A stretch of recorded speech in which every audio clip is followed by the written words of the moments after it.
కొరింథీయులకు రాసిన 2వ పత్రిక 6వ అధ్యాయం 1వ వచనం. మళ్ళా నేను ఇక్కడికి వస్తాను. ఎందుకంటే ఈ కృప ద్వారానే మనం ముందుకు కొనసాగుతున్నాం. అందరూ తీయండి. కొరింథీయులకు రాసిన 2వ పత్రిక 6వ అధ్యాయము 1వ వచనము తీసారా? కొరింథీ పత్రిక మనకి నోటేగే కదా, సరసరం ఆడించండి.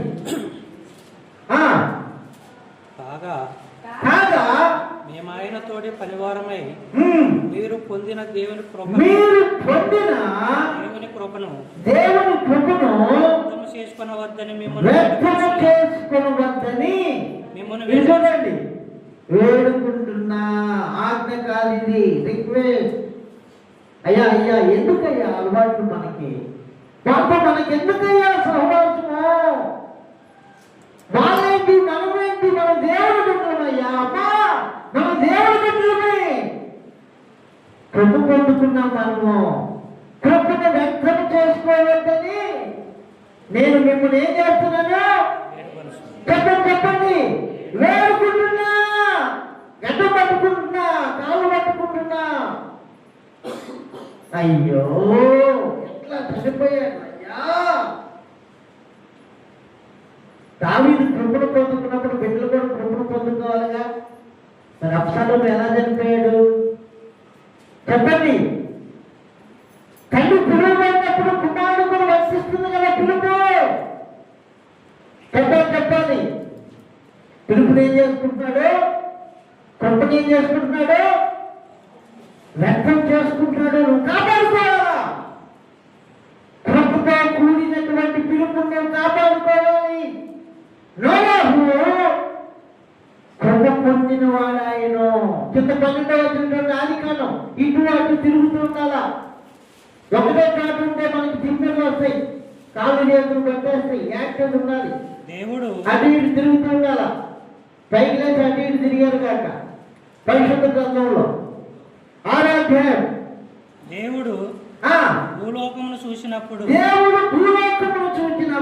అది చెడిపోయి ఉండెను. అయ్యా అది చెడిపోయింది. ఏ సెన్స్ లేదు మన వాళ్ళకి. ప్రేయర్ సెన్స్ లేదు, టైం సెన్స్ లేదు, ఇంకేంటి వర్షిప్ సెన్స్ లేదు. ఏమైపోయింది? చెడిపోయి ఉండను. బాగుపడాలంటే ఆయన చెప్పిన దాంట్లో మనం రావాలి, నిశ్చయం చేసుకోవాలి. పిలుపుని చెడిపోయి ఉండను. భూమి మీద సమస్త శరీరులు తమ మార్గమును చెరిపివేసుకుని ఉండెను. దేవుడు నోవాహుతో అయ్యా 12 ఒకసారి చదవండి. దేవుడు భూలోకమును చూసినప్పుడు చెడిపోయి ఉండెను. భూమి మీద సమస్త శరీరులు తమ మార్గమును చెరిపివేసుకుని ఉండెను. అది కూడా ఉందిగా 11.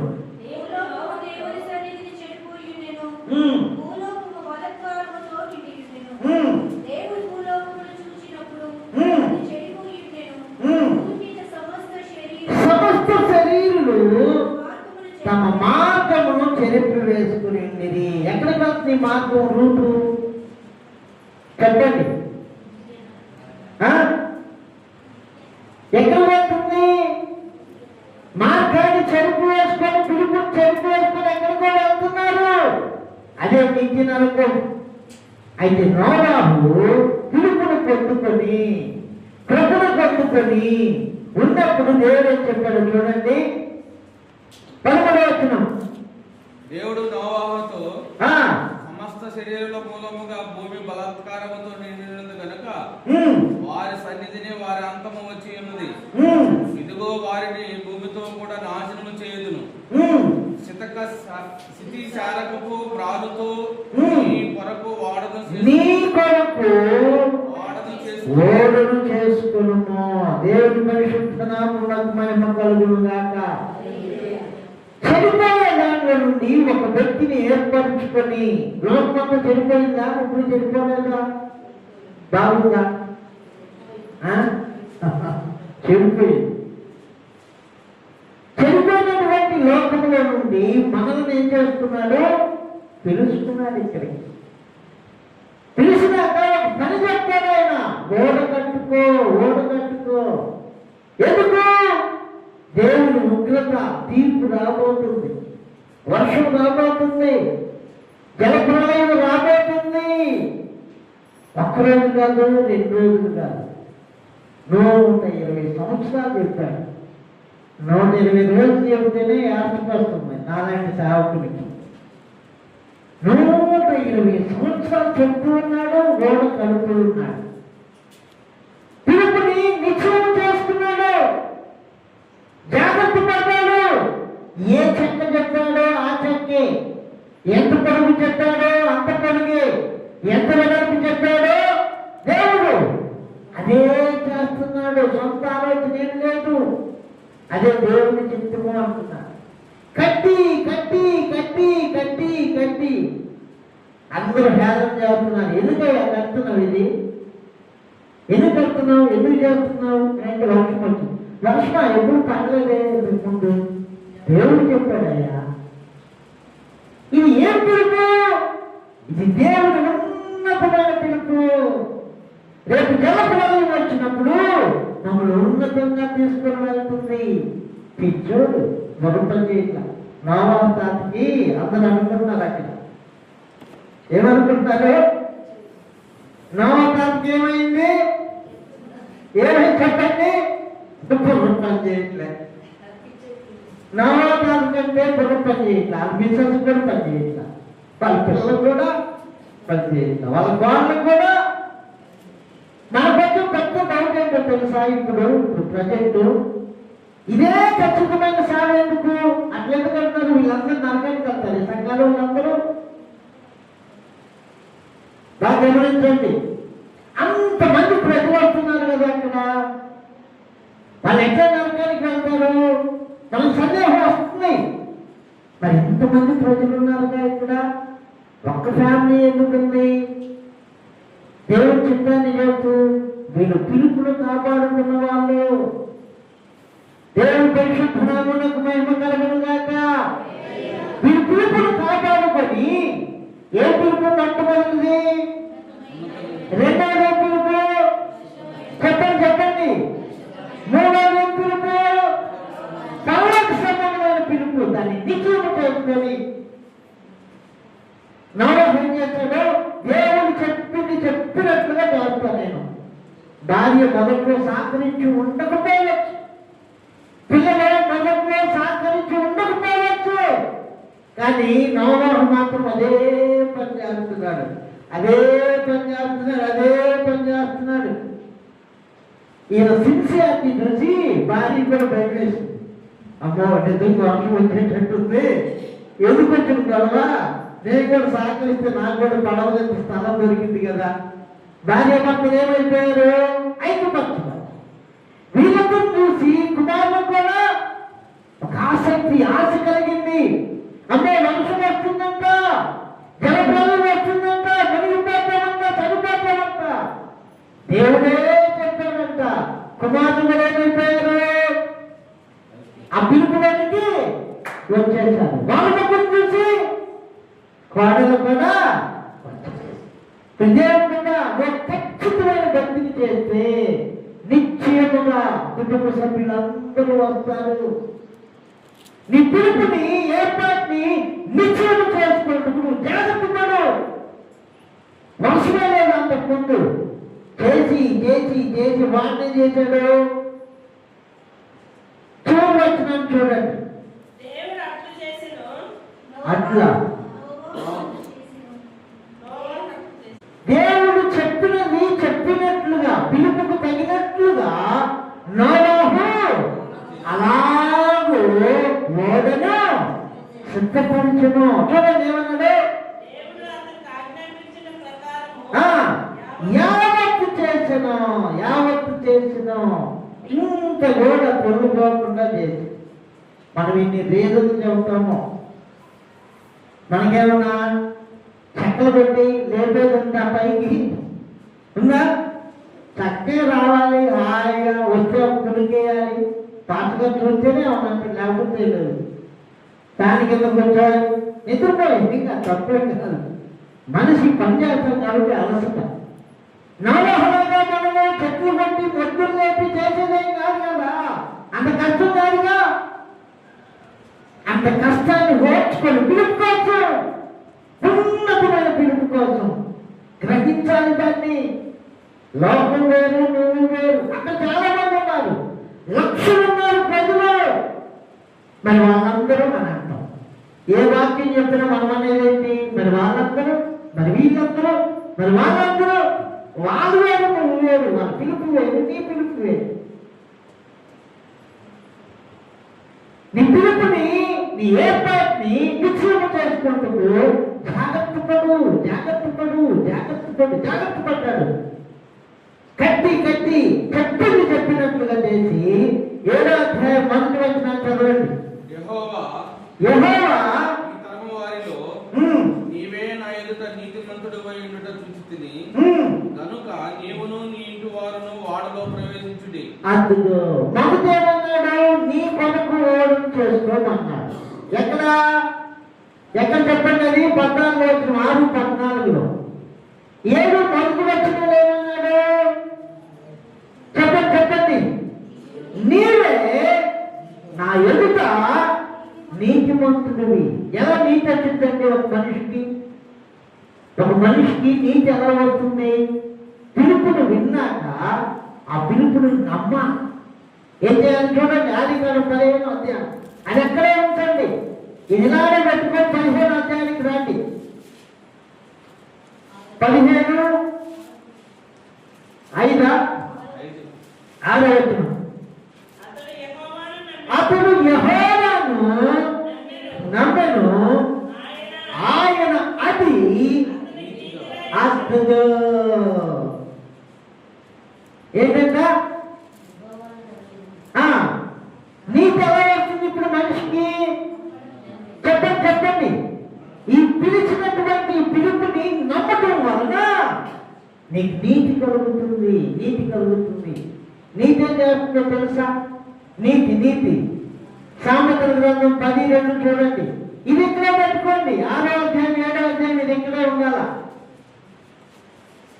సామెతల గ్రంథం 10వ అధ్యాయం 2వ వచనము. అది తీయండి, అందరూ తీయలే.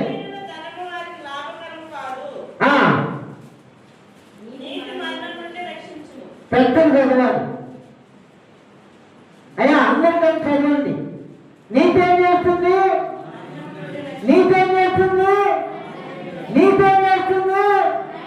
మరణం నుండి రక్షిస్తుంది. దేవుని పరిశుద్ధ నామమునకు మహిమ కలుగును గాక. మరణం నుండి రక్షింపబడటానికి మొదట పిలుపుని, ఏర్పాటుని నోవాహు ఏం చేశాడు? నిశ్చయం చేసుకుంటూ జాగ్రత్త పడి ఆ పిలుపుకు తగినటువంటి పనిని దేవుడు చెప్పినప్పుడు ఆ పని యావత్తు ఏం చేశాడు?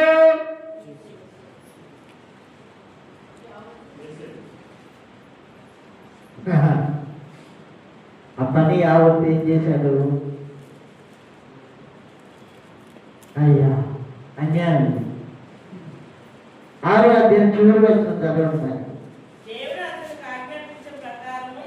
యావత్తు చేసిన అది యావత్తు చేసినాక ఓడ రెడీ అయిపోయింది. ఓడ రెడీ అయిపోయినాక నమ్మి చేశాడు కనుక నీతిమంతుడిగా తీర్చిదిద్దబడ్డాడు. ఏదైతే మొదటి వచ్చిన లేవన్నాడు? చెప్పండి.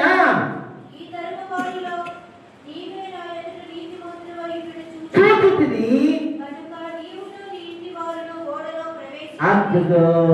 ఎందుకు? ఇంటి వారు కూడా వాళ్ళు కూడా సహకరించారు.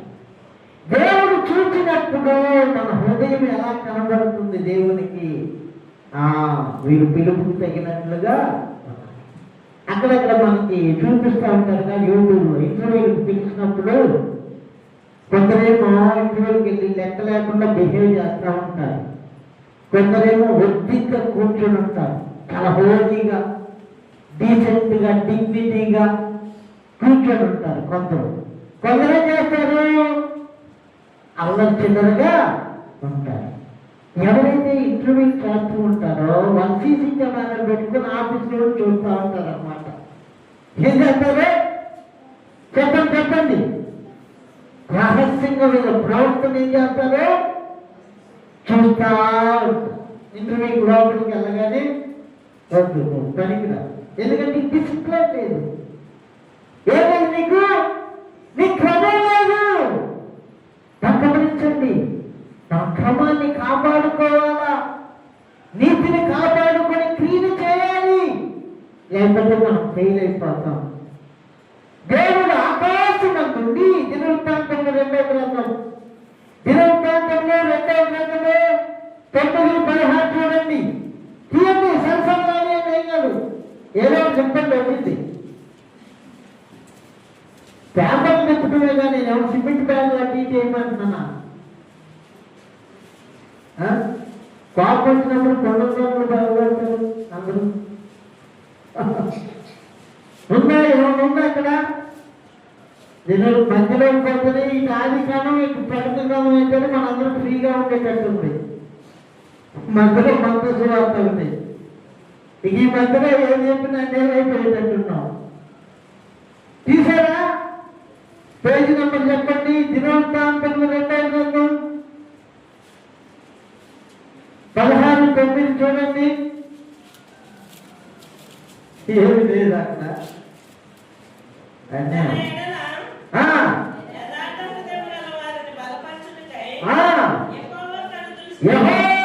కనుదృష్టి లోకమందంతటను, అదిగో చూడండి, తిరిగే సీసీ కెమెరాలు ఉంటాయి కదా, ఇదే నిదర్శనం. ఆయన కనుదృష్టి ఏం చేస్తుందంట? లోకమంతటా సంచారం చేస్తుంది.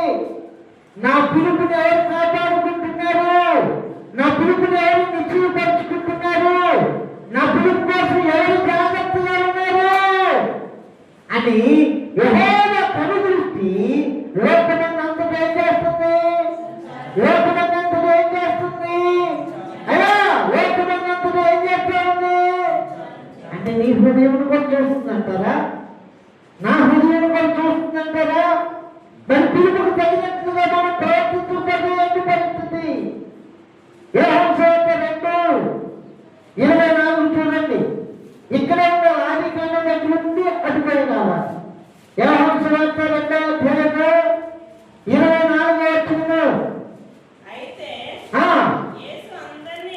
అద్భుతం. చూసారా? అయితే యేసు అందరినీ ఎరిగినవాడు. ఇది మామూలే, అందరినీ చూస్తూ ఉంటాం కాబట్టి ఓకే. కనుక దీని తర్వాత వచ్చే మాటను గమనించండి. ఆయన మనిషిని ఆంతర్యమును ఎరిగిన వాడు. దేవుని పరిశుద్ధ నామమునకు మహిమ కలుగును గాక. హల్లెలూయా. హృదయం అంటే బీరుగా అనుకుంటున్నాం మనం, అర్థం కావడానికి. ఆంతర్యం అంటే లోపల, అది లేడీస్కే తెలుస్తుంది. ఈ ఆంతర్యాన్ని దేవుడు చేస్తున్నాడంట, ఎరుగున్నాడు. నోవాహు గుండెల్లో, నోవాహు భార్య గుండెల్లో, బిడ్డల గుండెల్లో, కోడల గుండెల్లో ఈ పిలుపును కూర్చున్నటువంటి ఒక భయం, భక్తి, వినయం, విధేయత, తగిన ఏర్పాట్లు లేదని నోవాహు మీద దృష్టించినప్పుడు నీతిమంతుడిగా కనపడ్డాడు. దేవుని పరిశుద్ధ నామమునకు మహిమ కలుగును గాక. మరి మనం పరిశీలన చేసుకోవాలి. ఈరోజు ఏం చేసుకోవాలి? మనము పరిశీలన చేసుకోవాలి. నోవాహు దినములు ఎలాగున్నాయో చూడండి. మత్తయి సువార్త 24:37 నోవాహు దినములు ఎలాగున్నాయో అది చదువుకొని పెడతాం.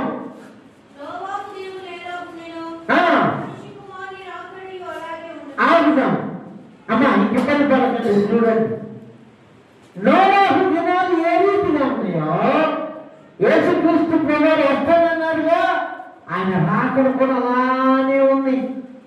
మన పిలుపుని ఏర్పాటుని నిశ్చయం చేసుకోకపోతే ప్రమాదం. నోవాహు పిలుపుని ఏర్పాటుని నిశ్చయం చేసుకుంటూ జాగ్రత్త పడి దేవుడు చెప్పిన యావత్తు చేసి ఓడలు ఏం చేసుకున్నాడో నిర్మించుకున్నాడు. దాన్ని చూసి దేవుడు అంటున్నాడు, అయ్యా నీ చెప్పినట్లుగా నా మనసుకు తగినట్లుగా నీవు సిద్ధపడ్డావు. సిద్ధపడినటువంటి నువ్వు సిద్ధపడ్డావు. నీ కుటుంబ సభ్యులు కూడా నీకు సహకరించారు. బాగా గమనించండి. కాబట్టి 7వ అధ్యాయం 1వ వచనంలో ఏమన్నాడు చూడండి. ఈ తరము వారిలో నీవే అంటే నీవే అంటే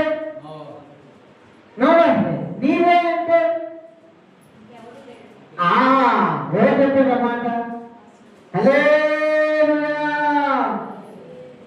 ఎవరు సృష్టిలో ఇంతమంది ప్రజలుంటే మౌనం ఒక్కడేనా? ఈయనే పరలోకం అంటాడండి, ఈ సంఘమే అంటే పోతాడు మరి పాటించకపోతే కాదు. ఓడ కట్టుకున్నాడు కనుక నీతిమంతుడైతే వ్యక్తిగత జీవితం కట్టుకోవాలి, మారు మనసు పొందాలి, బాప్తిసం పొందాలి, దేవుని ఆత్మ అభిషేకం కోసం నింపబడాలా. అప్పుడు మనం నీతిమంతులుగా తీర్చిదిద్దుకుంటాం. చూడండి 7వ అధ్యాయం 1వ వచనం అయిపోయింది కదా. 7వ అధ్యాయం 7వ వచనం చూడండి.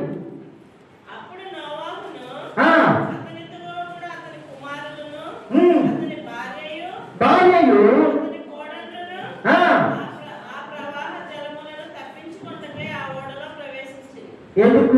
ఎందుకు ప్రవేశించారు? ఎందుకు ప్రవేశించారు?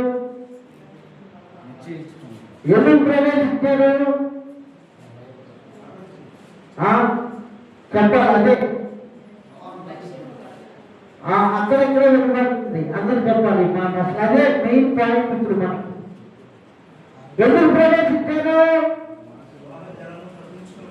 ఆ జల ప్రవాహం నుండి తప్పించుకోవటకు లోపలో ప్రవేశిస్తారు.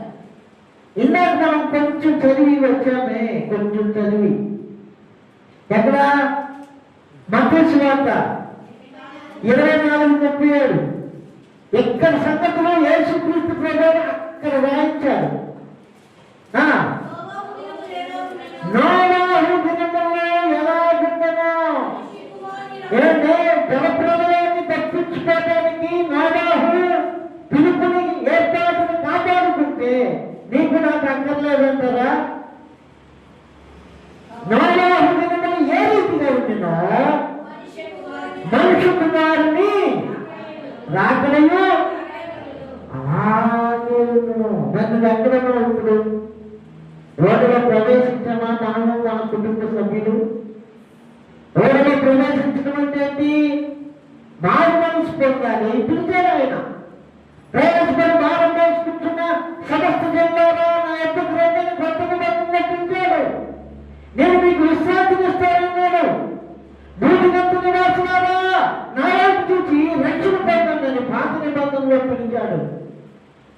పిలిచినప్పుడు మనం ఆ పిలుపుని కాపాడుకుంటున్నామా లేదా? నోవాహు దినాలు ఏ రీతిగా ఉన్నాయో నమ్మ ఇక్కడ వద్దాం. ఇట్లా చెప్పుదాం. ఇదిగోండి నా వైపు ఇట్లా మత్తయి సువార్త 24 ఆదికాండము 7వ అధ్యాయం కొంచెంసేపు ఇట్లా అన్నాం. చూడండి, ఇంకొక వచ్చిన చెప్తాను.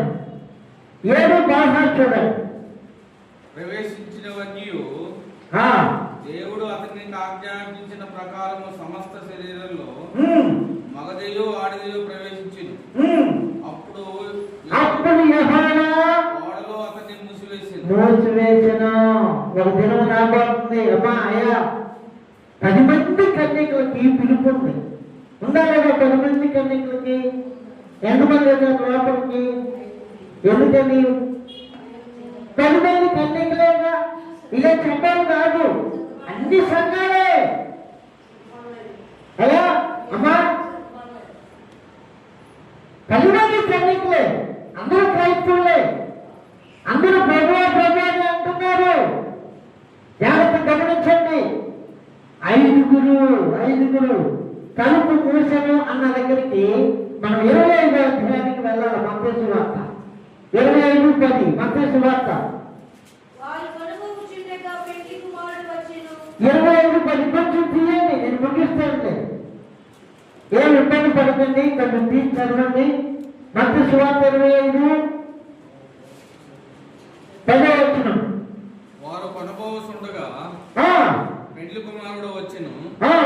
అప్పుడు సిద్ధపడి ఉన్న వారు అతనితో కూడా పెళ్లి విందుకు లోపలికి పోయి అంతటా తలుపు వేయబడింది. అది అందుకు ఇక్కడికి వచ్చింది.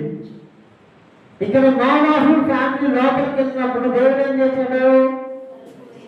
తలుపు మూసివేశాను. ఈ తలుపు ఎవరు తీయలేరు. దేవుడు పెట్టారా? తలుపు తీసుకున్నప్పుడే మనం సిద్ధపడి లోపలికి వెళ్ళాలి. లోపలికి వెళ్ళాలంటే పిలుపుని కాపాడుకోవాలి. మీ పిలుపుని ఏర్పాటును నిశ్చయం చేసుకున్నట్టుకు మరీ జాగ్రత్త పడండి. ఏం చేసుకోవాలంటే మనము ఇది చూడండి, అయిపోయింది. ఎక్కడ తలుపు? మత్తయి సువార్తలో తలుపా, ఆదికాండంలో తలుపా? రెండు తలుపులు కదా. మత్తయి సువార్తలో 10 మంది కన్యకలే, అర్థమవుతుందా? కానీ ఎంతమంది లోపలికి వెళ్ళారు? న్యాయంగా వీరు కూడా వెళ్ళాలి కదా, కన్యకలే కదా. వీరు కూడా చర్చిలో ఉన్నట్టే కదా, క్రైస్తవులే కదా. ఎందుకు వెళ్ళలేదు? సిద్ధపడలేరు. ఇప్పుడు మనం సిద్ధపడి ఉన్నామా లేదా? Very good. దేవుని పరిశుద్ధ నామమునకు మహిమ కలుగును గాక. తలుపు మూయబడినాక జరిగినటువంటి విషయం ఏంటో మళ్ళీ మనము ఆదికాండంలోకి వస్తాం. మళ్ళీ అక్కడికి వెళ్తాం. నెమ్మది అటు ఇటు తిరుగుతుంటే వాకింగ్ చేస్తే మంచిదిగా ఆరోగ్యానికి కదా. 7వ వచనం చదువుతారు. ఇప్పుడు 21 చదువుతారా? లేదు, 15 చదవండి. ఆ జల ప్రవాహము 40 దినములు భూమి మీద ఉండగా విస్తరించి వాడను తేల చేసినందున అది భూమి మీద నుండి పైకి లేచెను. ఉన్నతంగా వెళ్ళిపోతుంది. నా వైపు చూడండి, ఏమవుతుంది? ఉన్నతంగా వెళ్ళిపోతుంది. కిందకి వస్తున్నా, పైకి వస్తున్నా. ఇదే పిలుపు అనుకున్నా. అబ్బే, మొట్టమొదటిది ఉన్నతమైన పిలుపు.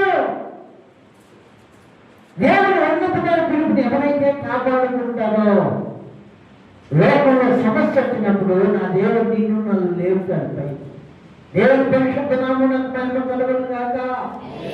అంటే ఆ పిలుపుని ఎవరు కాపాడుకుంటారో, ఎవరు నిశ్చయం చేసుకుంటారో, నిశ్చయం చేసుకుంటూ ఎవరు జాగ్రత్త పడతారో వారిని ఆపద వచ్చినప్పుడు, మరణం వచ్చినప్పుడు, జలప్రలయం వచ్చినప్పుడు దేవుడు ఏం చేస్తాడు? ఉన్నతంగా పైకి లేపుతాడు. కింద చూడండి, కింద వచ్చిన అక్కడే 18.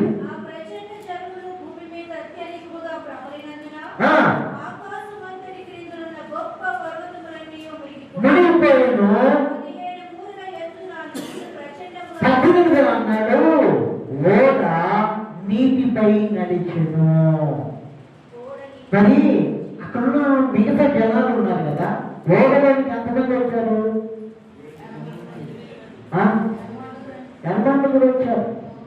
మరి మిగతా వాళ్ళు ఉన్నారుగా, వాళ్ళు దేవుడు పిల్లలేగా. ఇప్పుడు నాకు డౌట్, మీరు చెప్పండి, ఈ పిలుపు అక్కడున్న ప్రజలందరికీ వర్తించిందా వర్తించదా? చెప్పాలి అందరూ. మరి వీళ్ళు 8 మంది ఎందుకు వెళ్ళారు ఓళ్ళకి? చెప్పండి. ప్రశ్నలో సమాధానాలు. కొంచెం సౌండ్ పెంచమ్మా. మరి ఇట్లాంటి నా దగ్గరికి పిలుపు విన్నారు కానీ పిలుపుని నిశ్చయం చేసుకుంటూ జాగ్రత్త పడాల. ఎంతమంది? లక్షల మంది.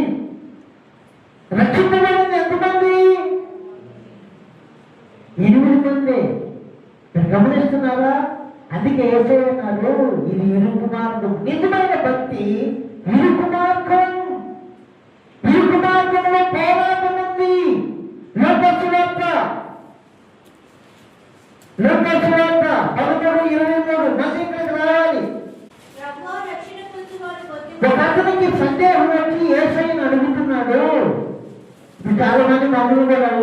అయ్యా ఇంత ఖచ్చితంగా ఎందుకు చేయాలి భక్తి? వాళ్ళు చూడు, వీళ్ళు చూడు, 4 రాళ్ళు అనికేస్తున్నారు, ఇంత స్థలం సంపాదించుకున్నారు, ఇంత మందిరం కట్టుకున్నారు, ఇట్లా ఉంది అట్లా ఉంది, రకరకాలు చెప్తా ఉన్నారు మమ్మల్ని ప్రేమించే. కానీ మన లోకం వైపు చూసినప్పుడు దేవుడు మరుగైపోతాడు. దేవుడు నిశ్చయముగా మనం పిలిస్తే ఆ పిలుపుకు తగినట్టుగా మనకి ఏమేమి గమనిస్తాడు. తొందర పడకూడదు. తొందర పడితే ఏమైపోయిందంటే పోటీ పరిచర్య అయిపోయింది. ఈ పోటీలో దేవుడిని ప్రక్కన పెట్టి సొంత ఆలోచన చేస్తాం. సొంత ఆలోచన చేస్తే పనులకు వెళ్ళటానికి కుదరదు.